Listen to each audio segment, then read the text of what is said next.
LASER MicroJet or LASER Water Jet. இந்த machine வந்து பார்த்திங்கன்னா ஒரு ரெண்டு விதமான மிஷினை வந்து பார்த்திங்கன்னா ஹைப்ரிட் பண்ணி தான் செஞ்சுருக்காங்க. ஒன்று வந்து பார்த்திங்கன்னா வாட்டர் ஜெட் கட்டிங், இன்னொன்று லேசர் கட்டிங். இந்த ரெண்டு மிஷினும் வந்து பார்த்திங்கன்னா ஃபங்க்ஷனாக வந்து வித்தியாசமான கேரக்டரிஸ்டிக் ஃபங்க்ஷனை வச்சு தான். இப்போ வாட்டர் ஜெட்டுன்னு எடுத்துக்கிட்டோம்னா வாட்டர் வந்து பார்த்திங்கன்னா ஹை ப்ரெஷர்லையும் நல்லா அப்ரேஷனும் வந்து பார்த்திங்கன்னா ஆட் பண்ணியிருக்கோம். அதோட ப்ரெஷர் வந்து பார்த்திங்கன்னா அரௌண்ட் 1 lakh PSI வந்து பார்த்திங்கன்னா 1,30,000 PSI வந்து இருக்கும். ஸோ இந்த அப்ரேஷன்னால தான், அதாவது அது வந்து அரிக்கு உள்ளார வந்து பார்த்திங்கன்னா சேண்டோ இல்லை வந்து பார்த்திங்கன்னா வேறு ஏதாச்சும் ஒரு மெட்டீரியல் கிளாஸோ அந்த மாதிரி கலப்பாங்க. அது அந்த ஹை ப்ரெஷரில் வந்து பார்த்திங்கன்னா எந்த ஒரு மெட்டீரியலில் போகும்போதும் அரிச்சிக்கிட்டே போகும். அதனால் நமக்கு வந்து ஒரு கட் கிடைக்கும். நெக்ஸ்ட் வந்து பார்த்திங்கன்னா லேசர் கட்டிங் நார்மலாக தெரியும், ஹை டெம்பரேச்சர்னால வந்து பார்த்திங்கன்னா அது கட் பண்ணும். ஸோ இந்த ரெண்டு மிஷினை வந்து அதாவது கனெக்ட் பண்ணி ஹைப்ரிட் பண்ணி தான் வந்து பார்த்திங்கன்னா இந்த லேசர் மைக்ரோஜெட்டுன்றதை கண்டுபிடிச்சிருக்காங்க. இது வந்து பார்த்திங்கன்னா ஒரு அட்வான்ஸ்டு மிஷின். ஸோ இந்த மிஷின் எப்படி எக்ஸாக்டாக ஒர்க் ஆகுது இதை பற்றின ஒரு ஃபுல் டீட்டெயிலாக இன்றைக்கி இந்த வீடியோ இருக்கும். இந்த மிஷின் வந்து பார்த்திங்கன்னா இந்த சைனோவா அப்படின்ற ஒரு கம்பெனி வந்து ஃபேமஸாக இதை பண்ணிகிட்ருக்காங்க. ஸோ இந்த மிஷின் ஆக்சுவலாக எப்படி ஒர்க் ஆகுதுன்னு சொல்லி பார்க்கலாம். ஸோ வாட்டர் ஜெட்லேருந்து ஒரு என்ன எடுத்திருக்காங்கன்னா, அதாவது ஹை ப்ரெஷர் வாட்டர் எடுத்திருக்காங்க. இதில் வந்து அப்ரேஷனை வந்து பார்த்திங்கன்னா இல்லை கட் பண்ணிட்டாங்க. இப்போது வந்து லேசர் வந்து பார்த்திங்கன்னா ஃபோக்கஸிங்க்கு வந்து பார்த்திங்கன்னா என்ன பண்ணுவாங்கன்னா, ஒரு கான்வெக்ஸ் லென்ஸோ இல்லை ஏதாச்சும் ஒன் டைப் ஆஃப் கான்கேவோ கான்வெக்ஸ் லென்ஸோ யூஸ் பண்ணி ஃபோக்கஸ் பண்ணுவாங்க. ஸோ இப்போ லேசரில் என்ன நமக்கு ஒரு டிஸ்அட்வான்டேஜ்னு சொல்லி பார்த்தோம்னா, அந்த ஃபோக்கஸிங் பாயிண்ட் வந்து ஒரு குறிப்பிட்ட இடத்துல தான் இருக்கும். அதுக்கு மேலே போக வந்து பார்த்திங்கன்னா டிஸ்ட்ராக்ட் ஆகிட்டு இந்த மாதிரி வந்து ஒரு கோனிக்கல் ஸ்லேவரில் போகும். ஸோ அதனால் ஹை டெம்பரேச்சர்ன்றது ஒரு பாயிண்ட்டில் தான் கிடைக்கும். ஸோ அதனால் நம்ம அதிக லென்த்தை இதால் கட் பண்ண முடியாது. ஸோ இப்போ வந்து ஒரு 20 mm மாதிரி கட் பண்ணுற அளவுக்கு வந்து பார்த்திங்கன்னா கண்டுபிடிச்சிருக்காங்க. ஸோ அதுக்கு வந்து பார்த்திங்கன்னா ஒரு 8 kW அளவுக்கு நமக்கு வந்து பார்த்திங்கன்னா லேசர் தேவை. ரெண்டாவது கீழே வந்து அந்த லேசர் வந்து பார்த்திங்கன்னா இப்படி ஸ்ப்ரெட் ஆகிட்டு போக இந்த கட்டிங் ஏரியாவோட வெட்டு வந்து அதிகரிச்சுக்கிட்டே இருக்கும். ஸோ அதனால் வந்து பார்த்திங்கன்னா இதுதான் டிஸ்அட்வான்டேஜ். அது மட்டும் இல்லாமல் ஹீட் ட்ரீட்மெண்ட் ஆகும். ஸோ இப்போது நம்ம ஏதாச்சும் ஒரு மெட்டல் வந்து ஹீட் ட்ரீட்மெண்ட் பண்ணி வச்சுருக்கோம்னா இது டோட்டல் மெட்டலையும் வந்து பார்த்திங்கன்னா ஹீட் ஆகும். ஸோ அப்போ வந்து பார்த்திங்கன்னா நமக்கு ஹீட் ட்ரீட்மெண்ட் இருக்கும். நெக்ஸ்ட்டு வந்து இது மெல்ட் பண்ணி தான் கட் பண்ணுது. அப்போ மெல்ட் ஆகிறப்போ அது ஃபினிஷிங் வந்து 100% வந்து பார்த்திங்கன்னா சர்ஃபேஸில் இருக்கிறதே இல்லை. ஸோ இதுதான் இந்த லேசர் ஜெட்டோட லேசர் கட்டிங்கில் இருக்கக்கூடிய ஒரு டிஸ்அட்வான்டேஜ். அதே வாட்டர் ஜெட் கட்டிங்கில் என்ன ஒரு டிஸ்அட்வான்டேஜ்னு சொன்னால், இது வந்து அப்ரேஷன் யூஸ் பண்ணி தான் கட் ஆகுது. Next high pressure. ஸோ அதனால் இதுலேயும் வந்து ஃபினிஷிங் வந்து நல்லா கிடைக்காது. ஆனால் டெப்த்து வந்து பார்த்திங்கன்னா நம்மளால் 4 inch 10 inch கூட வந்து பார்த்திங்கன்னா ஒரு சில டைமில் கட் பண்ண முடியும் மெட்டீரியலை பொறுத்து. ஸோ டெப்த்து வந்து இதில் நமக்கு நல்லா கிடைக்கும். ஆனால் வந்து ஃபினிஷிங் வந்து நல்லா கிளியராக கிடைக்குமான்னு கேட்டால் கிடைக்காது. ப்ரிசிஷன் கம்மி. ஸோ லேசரில் ப்ரிசிஷன் இருக்கும், பட் வந்து அந்த சர்ஃபேஸ் வந்து கொஞ்சம் ஸ்மூத்தாக இருக்காது. ஸோ ஆனால் வாட்டர் ஜெட்டில் அதிக ஏரியா கவர் பண்ணலாம், ஆனால் ப்ரிசிஷன் கம்மி. அந்த சர்ஃபேஸ்லாம் வந்து பார்த்திங்கன்னா சைடில் வந்து ஃபினிஷிங் பண்ணுற மாதிரி இருக்கும். ஸோ இப்போ என்ன பண்ணுறாங்கன்னா, இந்த லேசர் மைக்ரோஜெட் இல்லை லேசர் வாட்டர் ஜெட்டுன்னு சொல்லுவாங்க. அதாவது லேசர் வாட்டர் ஜெட்டுன்னு சொல்லலாம், இல்லை லேசர் மைக்ரோஜெட். இதில் என்ன பண்ணுறாங்கன்னா, ஒரு டிஐனைஸ்டு வாட்டர் எடுத்துக்கிறாங்க. ஸோ இது வாட்டர் ஜெட் மாதிரியே ஹை ப்ரெஷரில் வந்து பார்த்திங்கன்னா இன்ஜெக்ட் பண்ணுறாங்க. அதோட நாசில் வந்து பார்த்திங்கன்னா கிட்டத்தட்ட 20 மைக்ரான்லேருந்து 100 மைக்ரான் வரையும் இருக்கும். அதாவது 0.1 mm மேக்ஸிமம் இருக்கும். இதுக்குள்ளார வந்து இருக்கும். இது வந்து பார்த்திங்கன்னா ஒரு தின்னாக ஃபேர் தான் இருக்கும். நம்ம ஏர் முடி எவ்வளோ திக்னஸோ அந்த அளவுக்கு வந்து நாசில் இருக்கும்.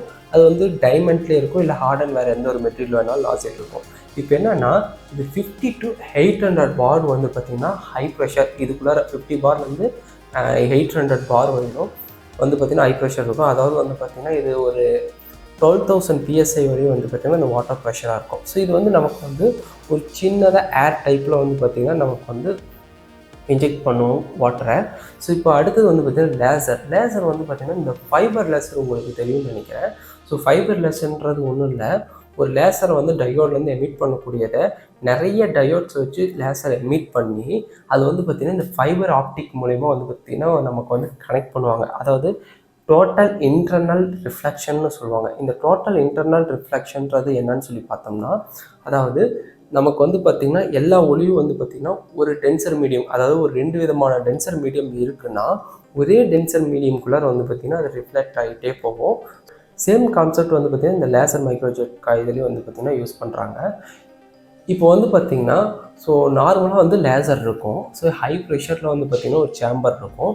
அந்த சேம்பரில் வந்து பார்த்திங்கன்னா மேலே ஒரு லென்ஸ் இருக்கும்.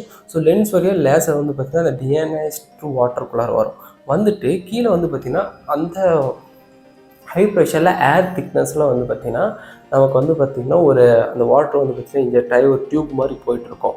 ஸோ அது வந்து பர்ஃபெக்ட் சிலிண்ட்ரிக்கலாக இருக்கும். இப்போ இந்த லேசர் வந்து பார்த்திங்கன்னா டோட்டலாக வந்து இன்டர்னல் ரிஃப்ளெக்ஷன் ஆகி ஸோ அந்த வாட்டர் போக்குமே அந்த ஸ்ட்ரெயிட் லைன்லேயே வந்து பார்த்திங்கன்னா கைடாகி போகும்.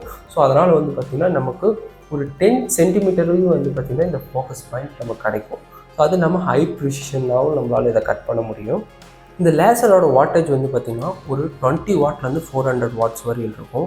ஸோ இந்த 20லேருந்து 400 வாட்ஸ் வச்சே நம்மளால் வந்து பார்த்திங்கன்னா கிட்டத்தட்ட 20 வரையும் வந்து பார்த்திங்கன்னா நம்மளால் கட் பண்ண முடியும். ஓகேங்களா? அதாவது இந்த இன்டர்னல் ரிஃப்ளெக்ஷன்னால் நமக்கு வந்து அது கைட் ஆகி கரெக்டாக வந்து பார்த்திங்கன்னா அந்த டியூப், அதாவது அந்த வாட்டரோட டியூப்குள்ளே இருக்கும், அது வந்து ப்யூராக இருக்கும். நெக்ஸ்ட் வந்து பார்த்திங்கன்னா டிஐனைஸ்ட் வாட்டர், ஸோ கிளியராக இருக்கும். ஸோ இது வந்து க்ரீன் லேசர் தான் இதுக்கு யூஸ் பண்ணுவாங்க. CO2 லேசர் வந்து இதுக்கு யூஸ் பண்ண முடியாது. க்ரீன் லேசர்னும் போது இன்டர்னல் ரிஃப்ளெக்ஷன் இன்னமும் சூப்பராக இருக்கும். அவுட் சைடில் நமக்கு எந்த விதத்துலையும் கிடைக்காது. ரெண்டாவது வந்து பார்த்திங்கன்னா இது வந்து வாட்டர் வரனால, இன்ஜெக்ட் ஆகி வாட்டர் வரனால நமக்கு வந்து ஹீட் ட்ரீட்மெண்ட் ஆகாது.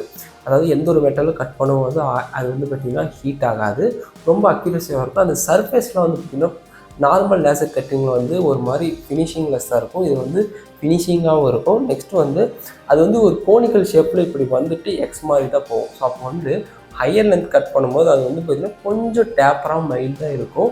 அந்த டேப்பர் வந்து பார்த்திங்கன்னா இதில் இருக்காது. ரெண்டாவது நம்ம நார்மல் லேசரில் கட் பண்ணும்போது வந்து பார்த்திங்கன்னா அந்த இடத்துல அதாவது டஸ்ட்டெல்லாம் இருக்கும். அந்த டஸ்ட் இருக்கிறதுனால அதுலேயே ஓவர்லேப் ஆகிறப்ப நமக்கு ஸ்லோவாக தான் கட்டிங் ஸ்பீட் இருக்கும். அதுக்கு என்ன பண்ணுவாங்கன்னா நம்ம தனியாக ஏர் வச்சு இன்ஜெக்ட் பண்ணுவாங்க அதை க்ளீன் பண்ணுறதுக்கு.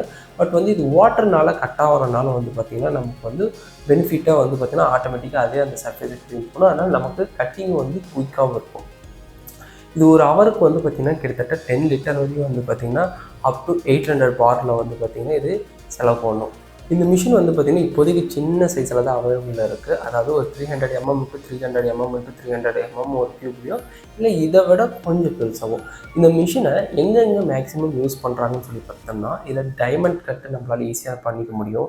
ஸோ இல்லை மெட்டல் கட் பண்ணிக்க முடியும், செராமிக் கட் பண்ணிக்க முடியும், அதாவது எந்த விதமான ஹார்டன் மெட்டீரியல் வேணாலும் கட் பண்ணிக்க முடியும். அதே மாதிரி டூல் மேக்கிங்கில் இது நல்லா வந்து பார்த்திங்கன்னா யூஸ் பண்ணுறாங்க. ஸோ இப்போ வந்து பார்த்திங்கன்னா ஒரு பெரிய பெரிய இண்டஸ்ட்ரியெலாம் வந்து பார்த்திங்கன்னா கீழே வந்து சர்ஃபேஸ் ஃபினிஷிங் பண்ணுறதுக்கு பெரிய பெரிய எண்மெல்லாம் யூஸ் பண்ணுவாங்க. அதெல்லாம் கார்பைட் இருக்கும், அது ரொம்ப ஹெவி ஸ்ட்ராங்காக இருக்கும். ஸோ அதெல்லாம் வந்து பார்த்திங்கன்னா டூல் கட் பண்ணுறது ரொம்ப கஷ்டம். அதே மாதிரி இந்த டங்ஸ்டனில் வந்து பார்த்திங்கன்னா இப்போ சிஎன்சி லேத்துக்கு அந்த டிப்பு, ஸோ அதெல்லாம் ரொம்ப ஸ்ட்ராங்காக இருக்கும். அது இல்லாமல் ரொம்ப வியர்டான ஷேப், அது ரொம்ப வித்தியாசமாகவும் இருக்கும். ஸோ அந்த ஷேப்லாம் வந்து பார்த்திங்கன்னா ரொம்ப ஹை ப்ரிசிஷனாகவும் நம்மளால் கட் பண்ணிக்க முடியும். அடுத்து வந்து இது ஏரோஸ்பேஸ்லேயும் வந்து பார்த்திங்கன்னா நிறைய இடத்துல ஏரோஸ்பேஸ்லையும் யூஸ் பண்ணுறாங்க. மெயினாக வந்து பார்த்திங்கன்னா இந்த டைமண்டுக்கு வந்து இது நல்லா யூஸ் பண்ணுறாங்க. நெக்ஸ்ட்டு இந்த டூல் மேக்கிங்க்கும் நெக்ஸ்ட் வந்து ஏரோஸ்பேஸ்லையும் வந்து பார்த்திங்கன்னா இது நிறைய இடத்துல யூஸ் பண்ணுறாங்க. ஆனால் இந்த மிஷின் வந்து ஒரு சின்ன சைஸில் மட்டும்தான் செய்ய முடியுமான்னு கேட்டால் கிடையாது. நம்ம எந்த சைஸ் நார்மல் டேபிளில் போட்டுக்கலாம். பட் வந்து இப்போதைக்கு அவைலபிள் வந்து பார்த்திங்கன்னா இந்த மிஷின் சின்ன சைஸில் தான் இருக்குது. அதே மாதிரி இது வந்து பெருசாக பூமாயும் ஒர்க் பண்ணுறதில்ல. அதாவது ரொம்பவும் நிறைய இண்டஸ்ட்ரியில் வந்து யூஸ் பண்ணுறாங்களா இல்லை, இது இப்போ தான் இந்த டெக்னாலஜியை கொண்டு வந்திருக்கிறாங்க. அதாவது இதில் என்ன ஒரு மெயினான அட்வான்டேஜ்னா கம்மியான வாட்டேஜில் அதாவது ஹை ஃபோக்கஸிங் லென்த் இருக்கும். நமக்கு ஹை ஃபோக்கஸிங் லென்த் வந்து ஒரு 10 சென்டிமீட்டர் வரைக்கும் கிடைக்கிது. ஆனால் இது நார்மல் லேசரில் கிடைக்காது. அதுவும் இல்லாமல் நமக்கு வந்து பார்த்திங்கன்னா வாட்டர் ஜெட்டோட இதுவும் வருது, அதாவது ஒரு 800 பார் வரையும் இருக்குது. ஸோ அதனால் வந்து பார்த்திங்கன்னா இந்த வாட்டர் வந்து ஃபண்டமெண்டலாகவே வந்து பார்த்திங்கன்னா எந்த ஒரு மெட்டலை கட் பண்ணாலும் அது கூலிங்காகவே வச்சுருக்கு. ஸோ அதனால் ஹீட் ட்ரீட்மெண்ட்டும் நமக்கு வந்து ஆகிறதில்ல. ரெண்டாவது சர்ஃபேஸ் ஃபினிஷிங்கும் வந்து பார்த்திங்கன்னா சூப்பராக இருக்குது. அது இல்லாமல் ஹை ப்ரிசிஷனாகவும் நமக்கு இருக்குது. டோட்டலாக இந்த மிஷினை பற்றி ஒன் லைனில் சொன்னோன்னா ஒரு 2 மிஷினை ஹைப்ரிட் பண்ணி ஒரு ப்ராப்ளத்தை சால்வ் பண்ணியிருக்காங்க. ஒன்று ஹீட் ட்ரீட்மெண்ட், நெக்ஸ்ட் வந்து ஹை ஃபோக்கஸிங் பாயிண்ட்டு. ஸோ லேசரையும் வந்து வாட்டரையும் கம்பைன் பண்ணியிருக்காங்க. வாட்டரில் வந்து பார்த்திங்கன்னா டோட்டல் இன்டர்னல் ரிஃப்ளெக்ஷனால் ஒரு ஆப்டிக்கல் ஃபைபர் மாதிரி லேசர் வந்து பார்த்திங்கன்னா அது வழியாகவே நமக்கு ட்ராவல் ஆகி போகுது. ஸோ அதனால் நமக்கு கட்டிங் ஆகுது. இந்த மிஷினை பற்றி நீங்கள் என்ன நினைக்கிறீங்கன்னு சொல்லுங்கள். ஸோ இந்த மாதிரி ஏதாச்சும் புது மிஷினை பற்றி நான் பேசணுன்னா அதையும் கமெண்டில் போடுங்க. ஸோ இந்த மாதிரி அடுத்த புது வீடியோவில் திரும்ப சந்திக்கிறேன். தேங்க்யூ.